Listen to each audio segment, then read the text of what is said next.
From time to time, we stray from what we know is right. What follows? Guilt and shame settle in, lingering far longer than we'd like. Even days later, the weight of our misstep gnaws at us, occupying our thoughts until it becomes a burden. Sound familiar? If guilt and shame continue to linger and hurt, it's our responsibility to address those feelings. The ego often favors suffering that is familiar. Since guilt and shame are too familiar to the ego, it clings to them with fervor. The ego resists change because it prefers the comfort of familiarity, even when that familiarity involves suffering. It opts for self-inflicted wounds instead of facing deeper pain or taking accountability. If someone believes they are too broken to change, they may excuse themselves from making an effort. By choosing to hold on to their suffering, they feel a sense of control. Yet, confronting deeper wounds requires embracing uncertainty and personal growth, which can be frightening. In this way, the ego serves as a survival mechanism. It clings to suffering because it is easier than the hard work involved in true healing and change. Forgiving ourselves means seeing ourselves through the eyes of compassion, the same kindness we would offer a child. If a child stumbles, we would not burden them with guilt, but gently guide them, saying, "It's okay. Learn, grow, and move forward." Should we not extend the same grace to our own hearts? Self-compassion is not a luxury. It is the essence of being human. And if a child deserves mercy, then so do we. When you walk down the street, you don't see people wearing buckets on their heads. Why? Because it serves no purpose. In the same way, we must learn to remove thoughts that weigh us down and serve no purpose. Your thoughts should serve a purpose, not be cluttered with the useless or the harmful. If a thought has no value, learn to let it go. Better to embrace stillness than to be consumed by what does not serve you. Learn the art of quieting the mind, and peace will follow. Consider the street again. People move with purpose, rushing to work, laughing with friends, lost in their own worlds. They're not weighed down by useless gear because they've chosen what serves them. A jacket for warmth, shoes for speed. We too can choose. Guilt might linger after a misstep, but once the lesson's learned, say, an apology made or a habit changed, clinging to it is like hauling a bucket long after the wells run dry. Shame's even emptier. It convinces us we're unworthy, yet it offers no path to worthiness, neither builds us up, nor moves us forward. A bucket belongs in your hand for a task, not on your head for a lifetime. Guilt and shame belong in moments of reflection, not as constant companions. So, next time you catch yourself buckling under their weight, picture that absurd street scene, a parade of bucket-headed wanderers tripping over themselves. You'd laugh, and you'd keep walking. Do the same with guilt and shame. They're not your uniform, they're not your purpose. Leave them by the curb where they belong and stride on, free. Thought is a remarkable tool. It allows us to dissect problems, imagine possibilities, and craft solutions to challenges, both mundane and profound. Yet, there are moments in life when thinking traps us in cycles of rumination rather than lifting us toward clarity. The mind churns, replaying memories, questioning what could have been done differently, or seeking meaning in the chaos. While reflection can offer insight, there comes a point where thought alone cannot mend the wound. It's in releasing the need to solve or control the situation, letting go of the mental struggle, that peace begins to seep in. This isn't surrender in the sense of defeat, but a recognition that some things lie beyond the reach of intellect.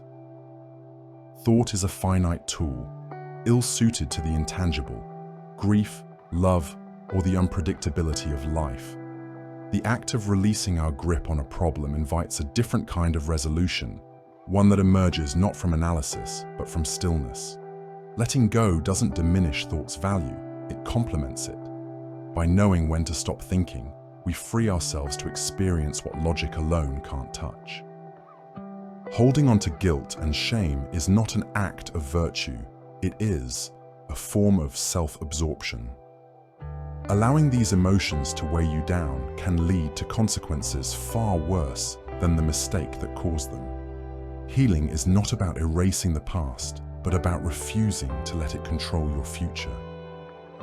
Just as a person who disrespects their body shows a lack of care for themselves, so too does someone who carelessly surrenders their mind to negativity. There is nothing noble about dwelling in the paradise of self-pity, allowing yourself to be harmed over and over again. Incorporating a gratitude section and a releasing and letting go section into a daily journal can transform a simple habit into a profound tool for emotional well-being. Each serves a distinct yet complementary purpose, balancing appreciation with liberation to foster a healthier mind. A gratitude section anchors us in the present while illuminating the often overlooked brightness in our lives. Writing down even small joys shifts our focus from what's lacking to what's abundant. This practice rewires the brain over time, nudging it away from negativity bias toward a habit of noticing goodness. It doesn't erase life's challenges, but reframes them, offering a perspective that builds resilience. Equally vital is a space for releasing and letting go, a place to unburden the mind. Here, we spill out worries, frustrations and regrets, those lingering shadows that cling to us. Putting them on paper externalizes them, stripping away some of their power. Then, by consciously letting them go, whether through prayer, meditation, or quiet reflection, we create a sense of detachment from these thoughts. This act doesn't solve every problem, but it prevents them from festering unchecked. It is a quiet rebellion against the urge to overthink, granting us permission to move forward unencumbered. Together, these sections create a rhythm. Gratitude fills the cup, while letting go empties the weight. One celebrates what's worth keeping, the other clears space for peace. This practice carves out a sanctuary for being, reminding us daily that we can both cherish and release, and in doing so, find balance. Every night, millions of us shuffle to the bathroom sink, toothbrush in hand, to scrub away the day's grit, a ritual so ingrained we barely think about it. Yet, while we diligently polish our teeth to keep them gleaming, how often do we tend to the grime that builds up in our minds? Journaling about gratitude and letting go each night is like brushing your teeth, a deliberate act of cleansing, but it's far more vital. Teeth can be replaced or repaired. A cluttered, burdened mind, left unchecked, festers in ways that shape our entire being.